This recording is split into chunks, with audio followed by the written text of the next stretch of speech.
आज 10 अगस्त है, दिन सोमवार। ये है पटना समाचार। ये जानते हैं आज की 30 फटाफट बड़ी खबरों को। खगड़िया में करीब 100 करोड़ रुपए की प्रॉपर्टी रखने वाले एक फर्जी आईएएस अधिकारी को गिरफ्तार किया गया है। आरोपी खुद को एनएसए अजीत ढोपाल का एजेंट बताकर लोगों से ठगी करता था। पुलिस की छापेमारी में उसके पास से 2 लग्जरी गाड़ियां और ड्राइवरलेस टेस्ला कार भी जब्त की गई है। छापेमारी के दौरान हिरन और बारहसिंगा के सिंग भी बरामद हुए हैं।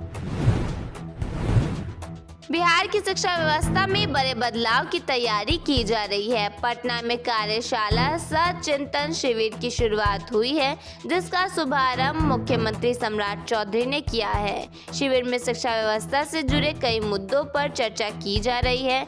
इनमें आर्टिफिशियल इंटेलिजेंस यानी एआई और ऑनलाइन ट्रांसफर नीति जैसे विषय भी शामिल हुए हैं। भोजपुरी रियलिटी शो भोजपुरी बवाल में काजल ने पवन सिंह से अपने प्यार का इजहार किया। उन्होंने पवन सिंह से पूछा कि क्या उन्हें उनका प्यार मिलेगा। इस पर पावर स्टार पवन सिंह ने जवाब दिया कि उतना प्यार नहीं है। वहीं तेज प्रताप यादव ने अपने जीवन की तुलना फिल्म बाहुबली से करते हुए कहा कि कटप्पा ने उनके साथ गद्दारी की। पटना में जिंदल ब्रांड के नाम पर नकली करकट बनाने वाली फैक्ट्री पर छापेमारी की गई है। आरोप है कि पिछले 2 साल से डुप्लीकेट करकट बनाकर बाजार में सप्लाई किया जा रहा था। ओरिजिनल कंपनी ने दावा किया कि नकली सामान की वजह से उसे करीब 10 करोड़ रुपए का नुकसान हुआ है। औरंगाबाद के चेक पोस्ट पर ड्यूटी कर रहे एक सिपाही के सामने समस्तीपुर से आई उसकी गर्लफ्रेंड ने हंगामा कर दिया। युवती ने आरोप लगाया कि दोनों का प्यार स्कूल के समय से है, लेकिन अब सिपाही उसे धोखा दे रहा है। हंगामे के बाद पुलिस कर्मियों ने दोनों की मंदिर में शादी करा दी। मौसम विभाग ने कल बिहार के 12 जिलों में बारिश को लेकर येलो अलर्ट जारी किया है। इन जिलों में गरज और चमक के साथ बारिश की संभावना जताई गई है। इसके साथ ही 30 से 40 किलोमीटर प्रति घंटे की रफ्तार से हवा चलने की संभावना है। बिहार के स्वास्थ्य मंत्री निशांत कुमार ने नई दिल्ली में केंद्रीय स्वास्थ्य मंत्री जेपी नड्डा से मुलाकात की। इस मुलाकात में राज्य की स्वास्थ्य व्यवस्था को और बेहतर बनाने तथा स्वास्थ्य सुविधाओं के विस्तार पर गहन चर्चा हुई। बिहार में फूल उत्पादन और कारोबार से जुड़े लोगों के लिए बड़ी पहल की तैयारी है। माली समाज के प्रतिनिधिमंडल ने मुख्यमंत्री सम्राट चौधरी से मुलाकात कर पटना समेत सभी जिला मुख्यालयों में आधुनिक फूल मंडी बनाने की मांग रखी है। मुख्यमंत्री ने बिहार में जल्द फूल मंडी की व्यवस्था का भरोसा दिया है।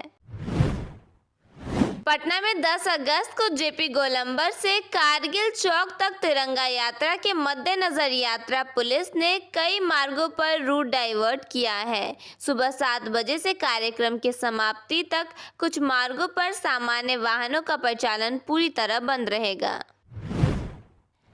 बिहार ने 2026-27 सत्र के लिए अपनी 10 चीनी मिलों हेतु 809 लाख क्विंटल गन्ना पेराई का लक्ष्य निर्धारित किया है। यह पिछले वर्ष से काफ़ी अधिक है, जिसमें पश्चिम चंपारण की मिलों को सर्वाधिक लक्ष्य मिला है और नई मिलें भी प्रस्तावित की गई हैं। पटना में स्वास्थ्य व्यवस्था की गंभीर लापरवाही सामने आई है। एक कचरा चुनने वाले व्यक्ति की मौत के बाद उसके शव को अस्पताल ले जाने के लिए एम्बुलेंस नहीं मिली, जिसके बाद परिजन शव को ठेले पर रखकर पटना मेडिकल कॉलेज अस्पताल ले जाने को मजबूर हुए। इस घटना का वीडियो सामने आने के बाद स्वास्थ्य व्यवस्था और गरीबों को मिलने वाली सुविधाओं पर सवाल उठ रहे हैं। गोपालगंज सदर अस्पताल में बिजली कटने से लिफ्ट अचानक बंद हो गई, जिसमें प्रसव के लिए जा रही एक महिला और उनके स्वजन 20 मिनट तक फंसे रहे। अस्पताल प्रबंधन की लापरवाही पर सवाल उठ रहे हैं और वैकल्पिक बिजली व्यवस्था दुरुस्त करने की मांग की गई है। बिहार में सब्जी उत्पादन को खेत से बाजार तक जोड़ने के लिए सहकारिता विभाग ने 106.39 करोड़ रुपए की योजना मंजूर की है। इन योजनाओं से संग्रहण, परिवहन और विपणन व्यवस्था मजबूत होगी, जिससे किसानों को बेहतर बाजार मिल सकेगा। पटना नगर निगम ने अब डोर टू डोर कचरा उठाओ और शहर की सफाई के लिए निजी एजेंसी को 555.32 करोड़ रुपए का 4 साल का ठेका दिया है। यह नई एकीकृत ठोस कचरा प्रबंधन व्यवस्था शहर के सभी 75 वार्डों में लागू होगी, जिससे सफाई बेहतर होगी और पटना की रैंकिंग सुधरेगी। बिहार की शिक्षा व्यवस्था को लेकर सम्राट चौधरी ने 4 फैसले किए हैं। अब एआई की मदद से छात्रों की समझ और विश्लेषण क्षमता का आकलन होगा। छात्रों की शिकायतों के लिए अलग पोर्टल बनेगा और 30 दिन में समाधान नहीं होने पर सीएम स्तर पर सहयोग शिविर लगेगा। वहीं पेपर लीक करने वालों पर गुंडा एक्ट के तहत सख्त कार्रवाई की जाएगी। मुख्यमंत्री सम्राट चौधरी ने बिहार के स्कूलों, शिक्षकों और छात्रों को लेकर खास फैसला लिया है। उन्होंने विशेष समिति के गठन, विशेष सहयोग शिविर समेत 4 घोषणाएं की हैं, जिससे राज्य का एजुकेशन सिस्टम बदलने की संभावना जताई जा रही है। बिहार के 2 शहरों मुंगेर और जमालपुर के लोगों के लिए लगभग 279.95 करोड़ रुपए खर्च किए जाएंगे। इस राशि से दोनों शहरों में पानी जलापूर्ति व्यवस्था को मजबूत किया जाएगा। इससे लगभग 17,745 घरों को फायदा पहुंच सकेगा। बिहार के पूर्व मुख्यमंत्री नीतीश कुमार ने गंगा नदी किनारे ऐसे वॉकिंग ट्रैक की परिकल्पना की थी, जहां लोग स्वच्छ वातावरण में सैर करें, परिवार के साथ समय बिताएं और बिहार आने वाले पर्यटक भी इसकी सुंदरता का आनंद लें। लेकिन आज ऐतिहासिक एनआईटी घाट से गंगा रिसर्च सेंटर तक का यह ड्रीम प्रोजेक्ट प्रशासनिक उपेक्षा, अवैध अतिक्रमण और गंदगी की चपेट में आकर अपनी पहचान खो रहा है। पटना निवासी रंजन सिन्हा ने सोशल मीडिया पर ये तस्वीरें शेयर कर अपनी तकलीफ व्यक्त की है।